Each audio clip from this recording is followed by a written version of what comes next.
Que le nom du Seigneur soit béni. Et ce matin, nous allons introduire notre thème, c'est l'étude du livre des psaumes. Comme le pasteur l'a dit, les psaumes sont au nombre de 150. Assez fastidieux. Mais nous avons sélectionné des chapitres sur lesquels nous allons nous appesantir. Sinon, tout est important, parce que c'est la Bible. Et tout ce que la Bible dit est vrai. Et ce matin, dans cette introduction, je vais donc parler de cette introduction générale et faire aussi un passage du psaume 8. Le psaume 8, et j'ai intitulé cette méditation « Qu'est-ce que l'homme ?» Parce que c'est la même question qui est posée dans le psaume 8. Qu'est-ce que l'homme? C'est une grande question face à un monde qui, généralement, quand j'étais au primaire et puis au lycée, il y avait cette formule de l'évolution que l'homme est descendant du singe. Non. L'homme est une créature de Dieu. Je ne crois pas qu'il y ait ce matin un descendant du singe parmi nous, parce que ce serait vraiment vilain. Mais nous sommes une créature immanente de Dieu. C'est Dieu qui a créé l'homme. Et quand on étudie l'homme, on voit qu'il est différent de toute la création de Dieu. Et d'ailleurs, quand Dieu a créé l'homme, il lui a donné domination sur la création. Et ça, c'est important. Je reviendrai là-dessus tout à l'heure. Quand on parle du livre des psaumes, comme je l'ai dit, il y a 150 chapitres ou 150 poèmes destinés à être chantés, parfois avec un accompagnement musical. Vous lisez le livre des psaumes, eh bien, David en a écrit un grand nombre, ou il en a chanté un grand nombre. C'est parce qu'avec l'évolution, on a divisé en chapitres, sinon c'était une seule, copie. Il n'y avait pas de chapitre, il n'y avait pas de verset. C'était aligné les uns après les autres. Et ces psaumes qui étaient destinés à être chantés sont d'une grande utilité parce qu'on retrouve aussi, je dirais, les émotions de l'homme dans les psaumes. Vous lisez, il n'y a pas quelqu'un qui va lire le livre des psaumes sans se reconnaître dans au moins 5 psaumes. Parce que quand vous lisez le roi David qui dit « Mon âme languit, mon âme soupire », il y a bien des choses où nous pouvons nous reconnaître. Et le psaume, divisé en 5 livres, c'est-à-dire le premier livre, c'est du chapitre 1, ou le psaume 1 à 41. Et le deuxième livre, c'est le psaume 42 au psaume 71. Le troisième livre, c'est le psaume 72 à 89. Le quatrième, c'est le psaume 90 à 106. Et le cinquième livre, le psaume 107 au 150e. Chaque psaume traite d'un ou plusieurs thèmes dominants. Il y a plusieurs thèmes qui sont abordés. Et comme il est dit, on retrouve le plus souvent même les émotions de l'homme qui sont écrites dedans. Pourquoi? Pour nous servir. Pour savoir que des grands hommes comme David peuvent être attristés, ils peuvent être découragés, ils peuvent être affaiblis. Comme ça, on se reconnaît dans ces personnes-là. Et les psaumes qui sont justement écrits sont là aussi pour parler d'action de grâce, pour parler de reconnaissance à Dieu après une délivrance ou un pardon. Il y a des psaumes aussi d'assurance, exprimant la joie et la paix du chrétien. Et quand nous allons à la fin, eh bien, chaque psaume restent d'actualité ou même qu'on peut les utiliser aujourd'hui, surtout pour ceux qui cherchent le secours de l'Éternel. Combien de fois les psaumes nous ont donné un coup de pouce, qu'on se reconnaît dans le psaume, qu'on a besoin de l'Éternel et qu'on voit que l'Éternel, effectivement, agit de façon puissante. Le psaume est là pour nous ramener près de Dieu. C'est vrai, il y a une variété d'auteurs. Il y a beaucoup d'auteurs qui ont écrit, mais souvent nous nous retrouvons dans ces psaumes non seulement à travers notre propre histoire, mais aussi à travers l'histoire de celui-là même qui l'a écrit. Et très souvent, eh bien, nous voyons que ceux-là qui sont à la recherche de l'Éternel le trouvent en lisant les psaumes. Moi, je suis d'accord qu'on reconnaisse que les psaumes sont non seulement une source d'inspiration, mais aussi et surtout une source d'encouragement. Parce que le psaume 1 commence avec l'homme, comme le professeur Georges le citait, heureux l'homme. Et le psaume 150 se termine avec cette expression que tout ce qui respire loue l'Éternel. C'est pourquoi, pendant les moments qui vont suivre, les mois qui vont suivre, nous allons étudier tout le livre des psaumes, en reconnaissant qu'à travers ces psaumes, il y a des cantiques qui sont instructifs, contenant aussi bien non seulement des enseignements, mais aussi des recommandations et même des avertissements.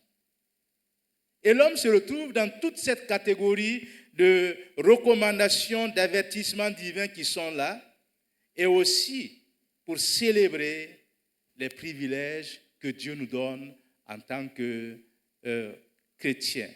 Allons dans le psaume 8, qui va être l'objet de la prochaine étude. On a sélectionné, choisi quelques psaumes pour traiter pendant les mois qui vont venir. Comme le pasteur Youssouf le disait, jusqu'au mois d'août, pendant un trimestre, nous allons donc nous appesantir sur les psaumes. Le psaume 8, au chef des chantres, sur la guitare, comme il est dit, qui était accompagné par la musique. Psaume de David. Éternel notre Dieu, que ton nom est magnifique sur toute la terre. Ta majesté s'élève au-dessus des cieux. Par la bouche des enfants de ceux qui sont à la mamelle, tu as fondé ta gloire pour confondre tes adversaires, pour imposer silence à l'ennemi et au vindicatif. Quand je contemple les cieux, ouvrage de tes mains, la lune et les étoiles que tu as créées, qu'est-ce que l'homme pour que tu te souviennes de lui? Et le Fils de l'homme pour que tu prennes garde à lui. Tu l'as fait de peu inférieur à Dieu, tu l'as couronné de gloire et de magnificence, tu lui as donné la domination sur les œuvres de tes mains, tu as tout mis sous ses pieds, les brebis comme les bœufs et les animaux des champs, les oiseaux du ciel et les poissons de la mer, tout ce qui parcourt les sentiers des mers. Éternel, notre Seigneur, que ton nom est magnifique sur toute la terre. Que ton nom est magnifique sur toute la terre. Quand je lis les psaumes, je me rends compte combien Dieu a mis beaucoup de confiance en l'homme. Et ce qui est important aujourd'hui, c'est de savoir que nous, ces créatures, il nous a tout donné. Il nous a tout donné.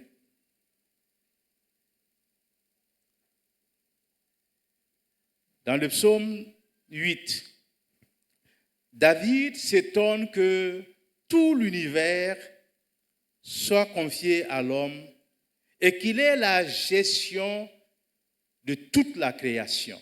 Rappelez-vous quand Dieu a créé Adam et Ève, qu'il les a placés dans le jardin d'Éden, il a dit non seulement de se multiplier, de remplir la terre, mais il a dit aussi dominer.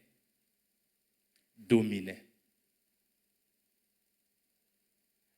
C'est pourquoi il est important de savoir que le roi David, quand il écrivait ce psaume, il connaissait aussi non seulement le mal, le chaos qui régnait en son temps. Et il n'en tient pas compte parce que David va placer l'homme à un niveau élevé, au-dessus de la création, qui doit dominer. Mais dit, qu'est-ce que l'homme? L'homme, il dit qu'il a créé de peu inférieur aux anges. Et ce matin, quand nous nous plaçons dans ce passage, nous nous rendons compte de la confiance que Dieu a placée en chacun de nous. Mais quand vous entendez certains hommes parler, certains hommes qui, c'est comme si, en fait, ils se font Dieu. Mais Dieu est Dieu. Et personne ne peut le remplacer. Parce qu'il est Dieu et il fait tout ce qu'il veut. Et nous voyons que Jésus lui-même, c'est l'homme parfait. Et ce matin, il est important pour nous justement de savoir que tout ce que Dieu fait est bon. Si Dieu venait à retenir un peu l'air que nous respirons, imaginez la catastrophe. Et pendant le Covid, il y a un homme qui a été guéri et quand il sortait, il a fait cette déclaration parce qu'on lui avait mis l'appareil respiratoire et quand il est sorti, bien sûr, on l'a facturé, il a eu une ordonnance. Et il se posait la question si Dieu devait lui facturer tout l'air qu'il a respiré jusqu'à présent.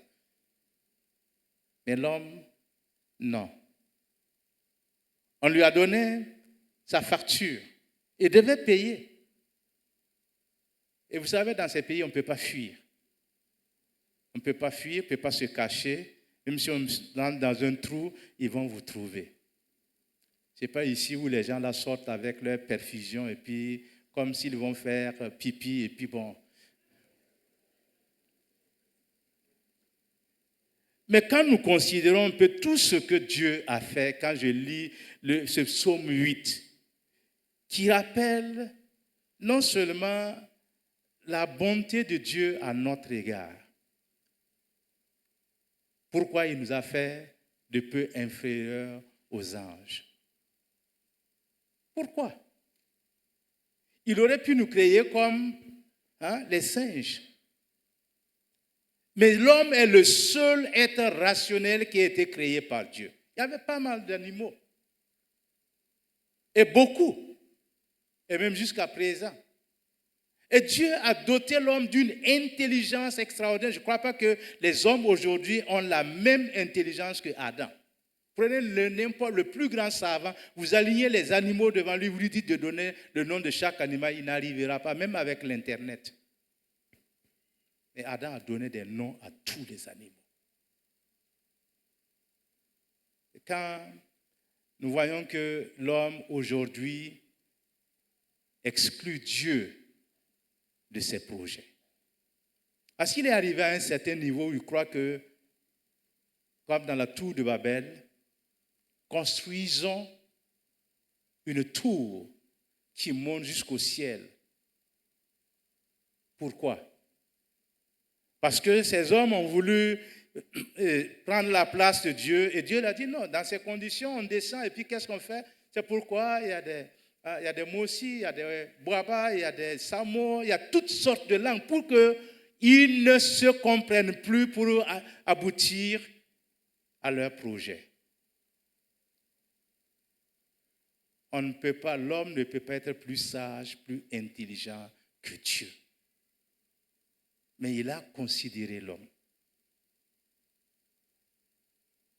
quand vous allez être sur votre trône élevé, quand vous allez être dans votre place et que vous aurez tout même sous vos pieds, souvenez-vous, il y a un Dieu. Il y a un Dieu qui est là-haut dans le ciel, qui observe. Et quelquefois, quand l'homme est trop orgueilleux,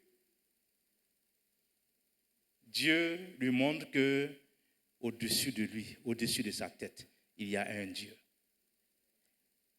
Quand vous imaginez l'histoire de Nebuchadnezzar, un grand roi de Babylone, qui avait tout pouvoir, qui amenait des captifs. Et quand il a cru qu'il était aussi grand, que son cœur s'enorgueillissait,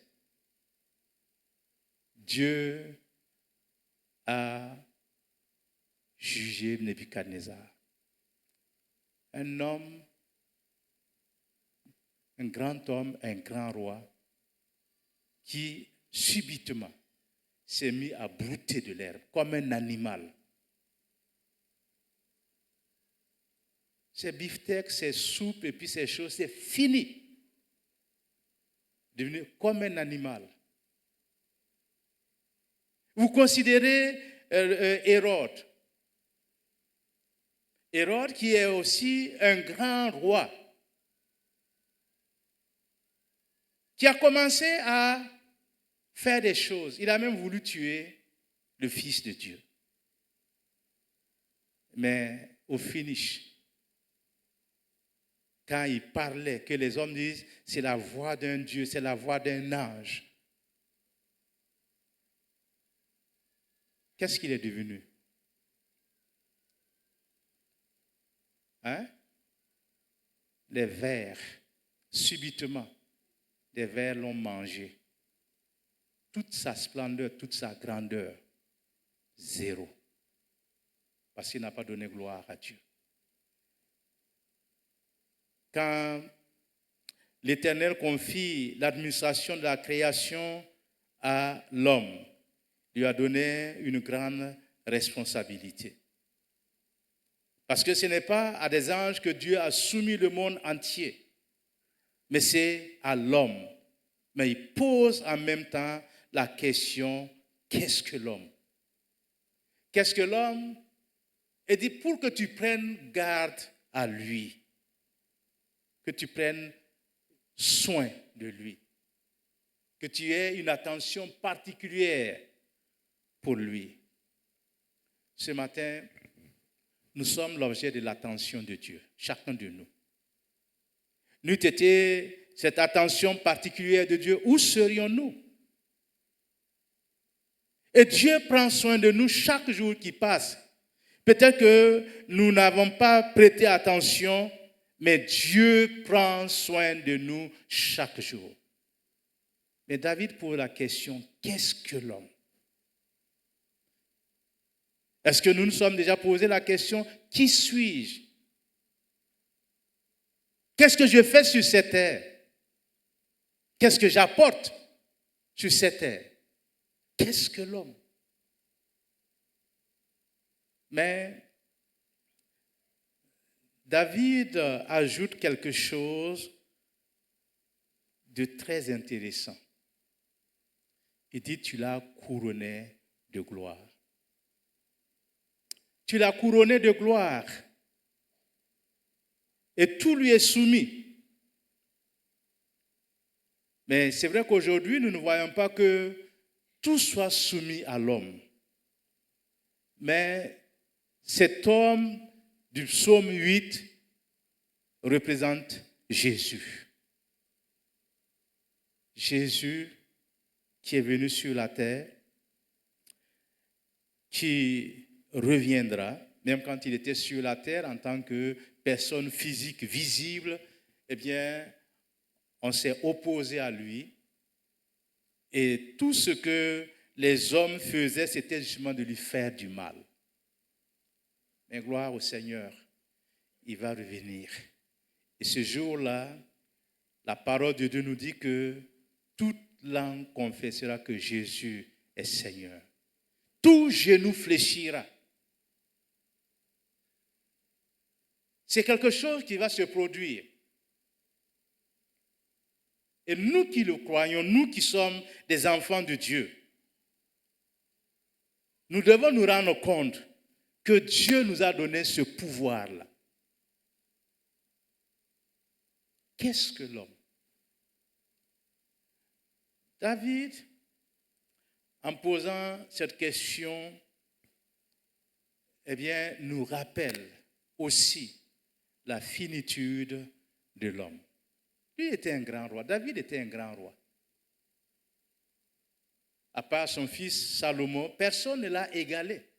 Et Salomon, c'était dans sa sagesse, mais aussi dans sa richesse. Mais David a dû se battre pour asseoir sa royauté, pour asseoir son royaume. Mais il pose la question, qu'est-ce que l'homme? Pour que tu te souviennes de lui. Pour que tu prennes soin de lui. Pour que tu prêtes attention à lui. Pendant cette période où David posait cette question, il a aussi affirmé que non seulement Dieu se souvient de l'homme, mais Dieu aussi l'a créé pour un but, intentionnellement. Et chacun de nous, nous sommes là pour cette intention-là. Pourquoi Dieu t'a permis d'être sur la terre? Pourquoi Dieu t'a sauvé dans ta famille? Pourquoi Dieu t'a placé là où tu es? C'est pour que sa volonté soit accomplisse dans votre vie. Ne crois pas que là où tu es arrivé, c'est parce que tu t'es efforcé d'être là. Mais Dieu t'a placé stratégiquement. Je dis bien stratégiquement. Parce que cela aurait pu être ailleurs.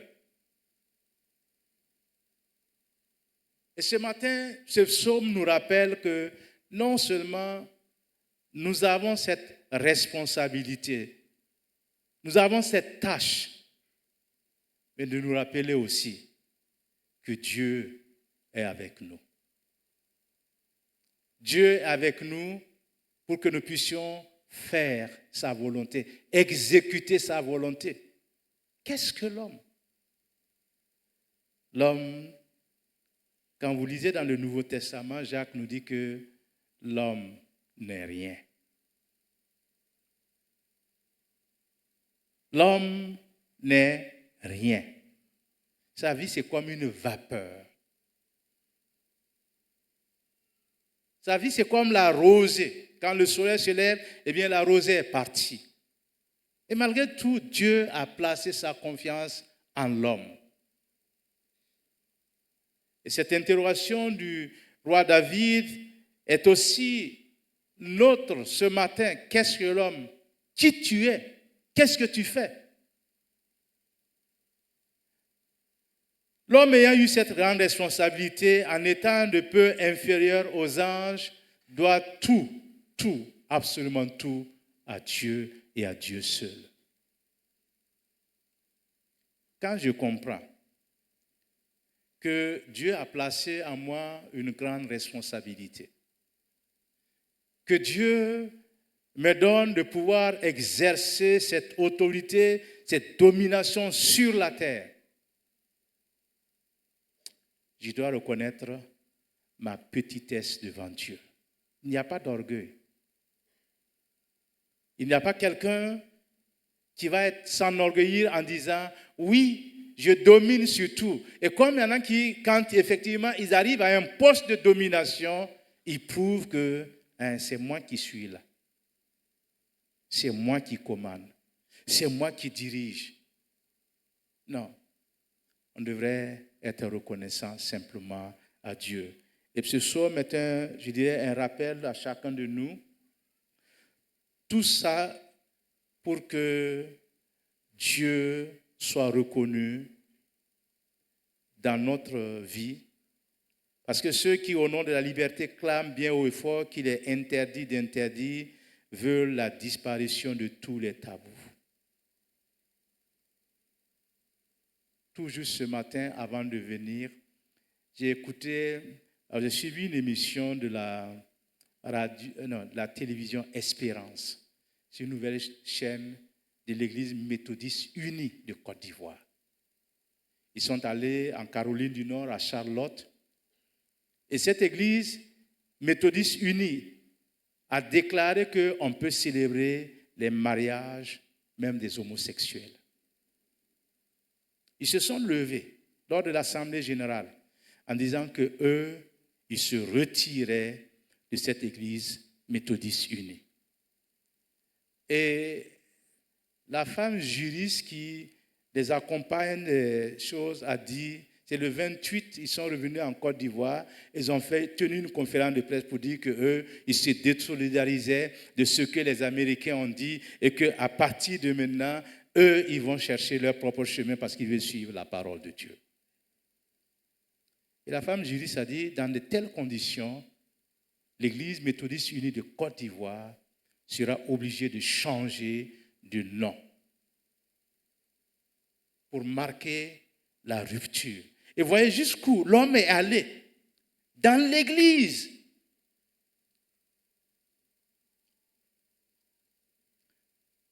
Quand on se fiche de Dieu, la sanction là va tomber. Ces églises, soi-disant, qui font des choses comme ça, je sais que Dieu ne va pas laisser impuni de telles choses. Parce qu'on induit beaucoup de gens en erreur. Ce que Dieu désapprouve, que l'Église veut approuver parce qu'ils sont arrivés à un niveau, Dieu va sanctionner. On revient à la question, qu'est-ce que l'homme? Qui es-tu? Et aujourd'hui, de plus en plus, ces choses gagnent le milieu dit évangélique. Dit évangélique. Il y a une vidéo qui circulait, un certain prophète, je ne me rappelle pas de son nom, qui dit qu'il a 2 femmes. Hein? Quelle abomination!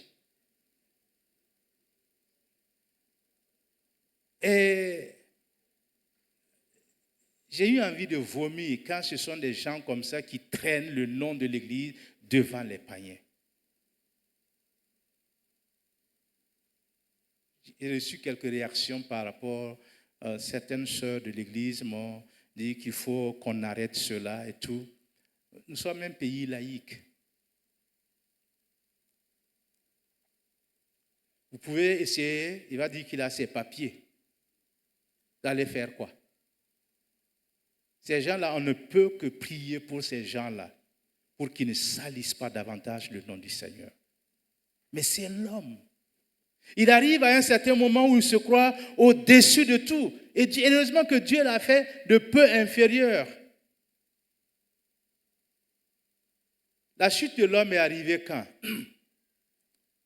Quand le diable les a flattés, que non, qui sait que quand vous allez manger le fruit là, vous n'allez pas mourir, mais vous serez comme des dieux. Et l'homme a souvent tendance à être comme Dieu. Et David pose cette grande question, qu'est-ce que l'homme? Il est important pour nous de dire que aujourd'hui, on veut exclure Dieu de nos sphères. Même dans les milieux, l'Église méthodiste unie des États-Unis, l'Église unie du monde, qui va faire de telles déclarations, prendre des positions anti-bibliques. Et on veut qu'on les suive. Non. Même si on a la peau noire, la matière grise est là. Mes frères et mes sœurs, faisons beaucoup attention et ne pas combattre ce que Dieu a décrété. Nous devons par tous les moyens savoir que Dieu veut que l'homme ait un cœur comme lui. Et le psaume de David, le psaume 8e que j'ai cité, que j'ai lu, nous rappelle justement que Dieu voudrait que l'homme reste à sa place et reconnaître qu'il est une création de Dieu. Et on ne peut pas être plus grand que le Créateur. On ne peut pas avoir des idées au-delà du Créateur parce que c'est lui qui a eu l'idée. C'est important de savoir qu'aujourd'hui, ça semble être bizarre, mais il y a des choses qui se passent dans notre monde où l'homme semble ne pas vouloir Dieu dans sa vie. Il l'exclut.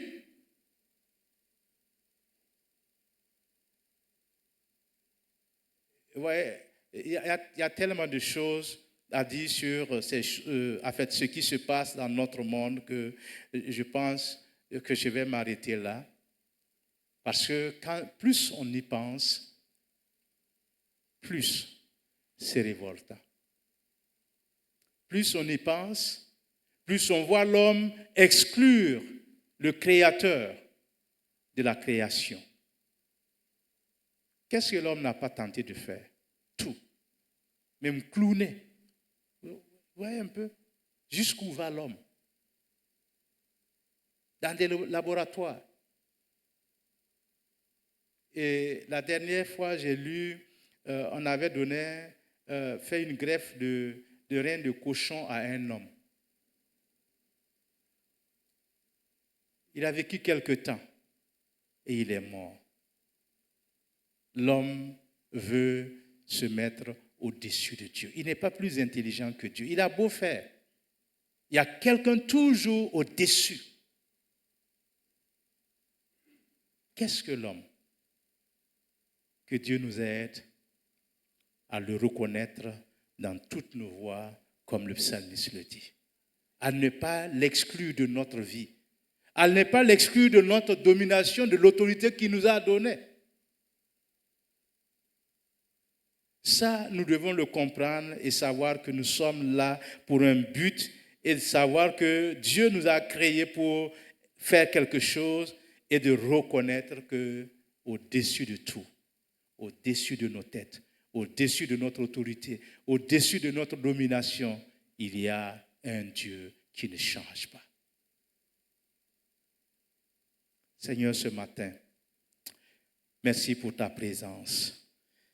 Merci de nous rappeler que nous, en tant que créatures, en tant qu'êtres humains, il y a un Dieu au-dessus de tout. Il y a un Dieu qui veille sur nous. Mais il y a un Dieu aussi qui nous rappelle que nous sommes sa création, nous sommes sa créature. Il y a un Dieu qui nous rappelle que sans lui, nous ne sommes absolument rien. Ce matin, Seigneur, je prie qu'aucun n'ait un cœur orgueilleux pour vouloir se hisser au-dessus de Dieu. Éternel des armées, te faisons confiance que ta volonté s'accomplira dans notre vie. Tu es fidèle, tu ne nous as pas créés pour la damnation, mais tu nous as créés pour la domination en dominant sous l'autorité exclusive du Créateur. Ce matin, bénis ton peuple et donne d'être reconnaissant pour qui nous sommes et pour ce que tu fais pour nous. Sois béni, Seigneur, et sois exalté au nom de Jésus-Christ. Amen. Amen.